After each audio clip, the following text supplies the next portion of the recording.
তাহলে গেম শুরু করো। ওই যে ওইখানে বালতি দেখছো, ওই বালতির ভিতর থেকে জল আনতে হবে কাপে করে, হ্যাঁ এনে এই গ্লাস ভরতে হবে। দেখি নাও, শুরু শুরু করো শুরু করো। কে আগে ভরতে পারে? আস্তে আস্তে আস্তে। ওরে জল বাইরে পড়ে গেল তো।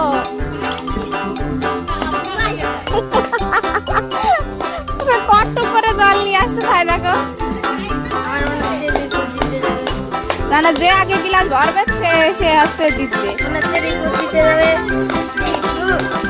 আবার জল ফেলে দেখতে পারি খালি।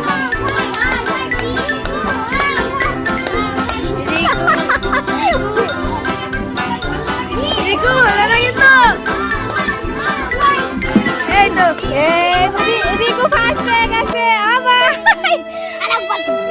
আরেকবার ও দেখো হেরে গেছে আবার। তাহলে